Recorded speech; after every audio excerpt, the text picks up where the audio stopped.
Bismillahirrahmanirrahim. Respected ma'am and my fellows, Assalamu alaikum. I am Halima Satya and my roll number is 3162. The goal of my presentation is to convey some knowledge about carbohydrate intolerance.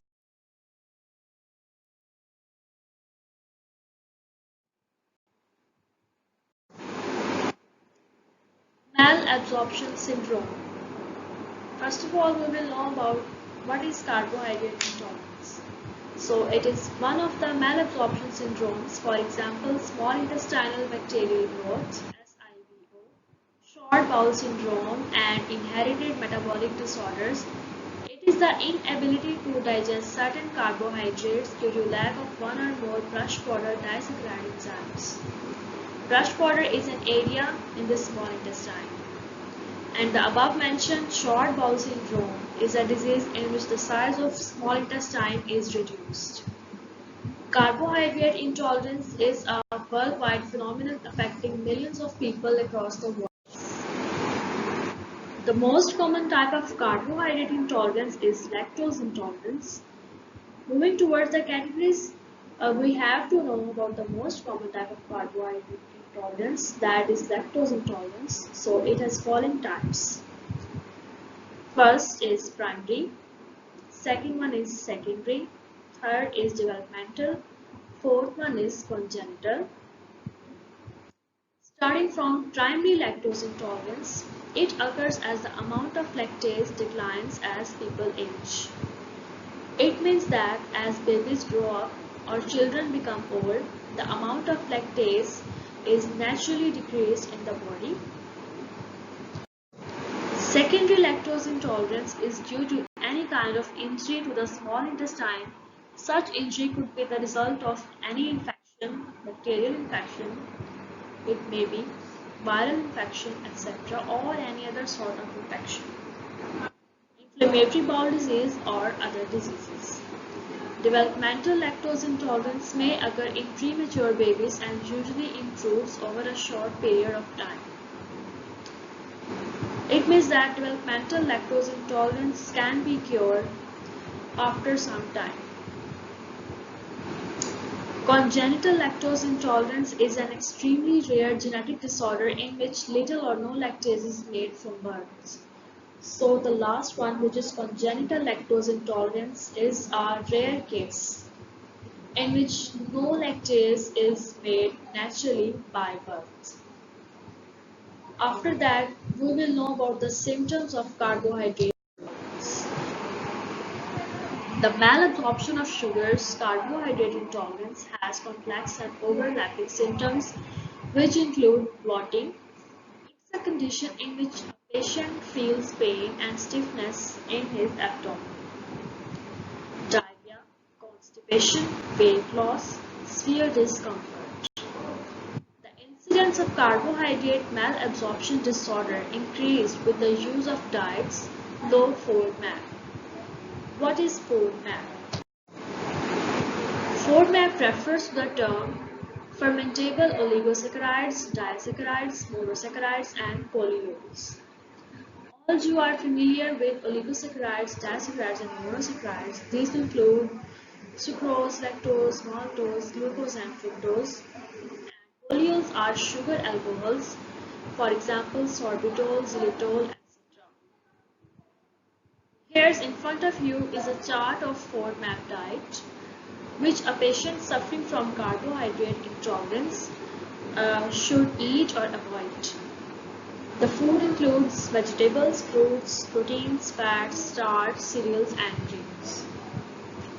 The vegetables which a patient should eat during carbohydrate intolerance are lettuce, means salad, carrot, cucumber, and which you should not eat are garlic, beans, onion, etc. After that, fruits which you should involve in his diet are strawberries, pineapple, grapes, and which you should avoid are blackberry, watermelon, and peaches. Proteins which you should intake are chicken, eggs, tofu. Tofu is a kind of food that is prepared by condensation of soya milk uh, It is basically added into the sweet dishes. And the proteins which you should avoid are sausages, battered fish, breaded meats, etc. Fats which you should take in his diet are oils, butter, peanuts, and which you should avoid are almonds, avocado, and pistachios.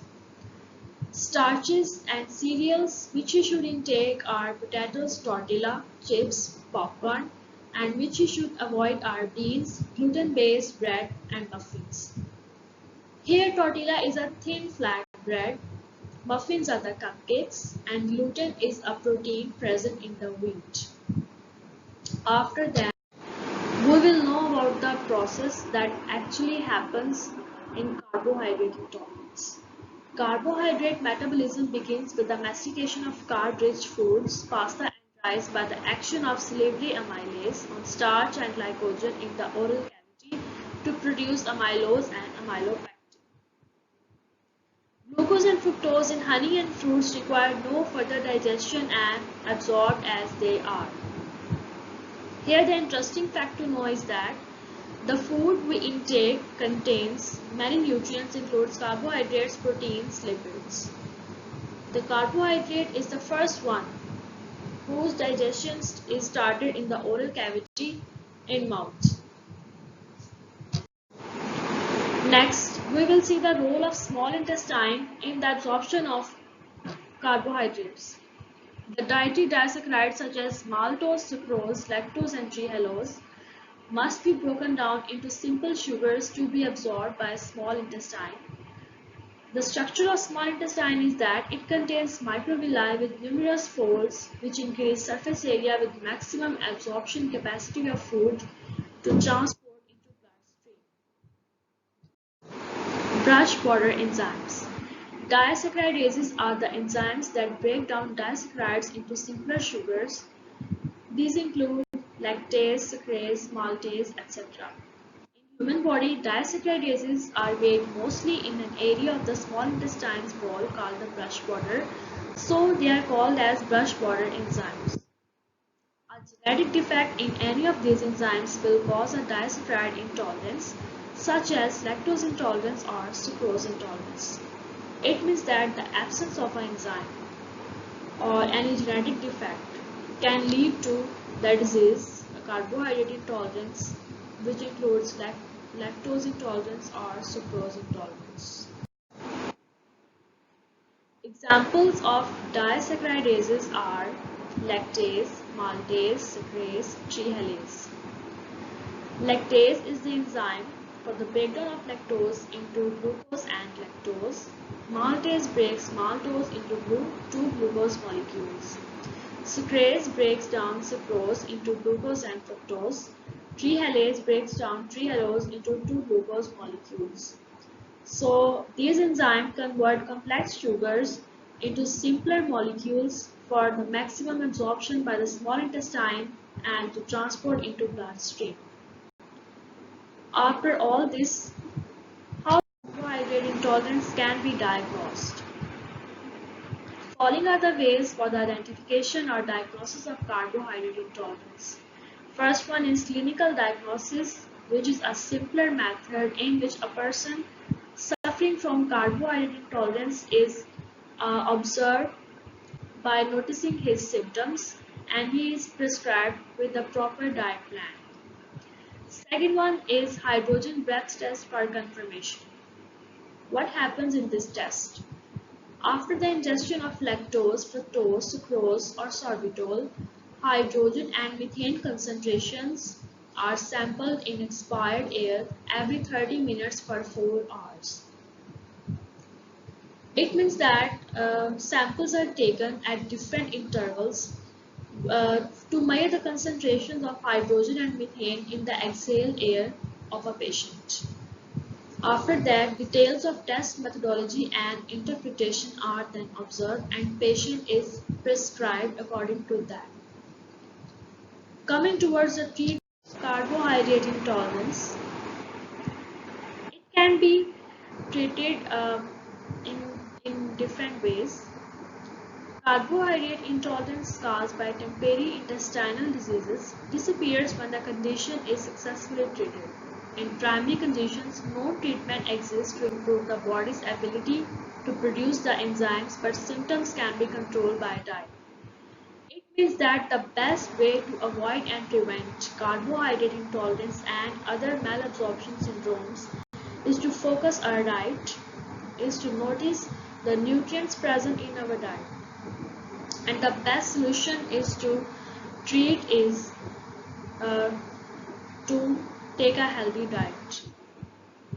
Moreover, besides a healthy diet, an enzyme that is alpha galactosidase works with the body's digestive system to break down complex carbohydrates into simple sugars that are then easily digested. Besides the diet plan, this enzyme, alpha-galactosidase, is also recommended by the doctors for the patients as it breaks down complex sugars into simple ones for easy digestion. So that's all about my presentation. Thank you so much.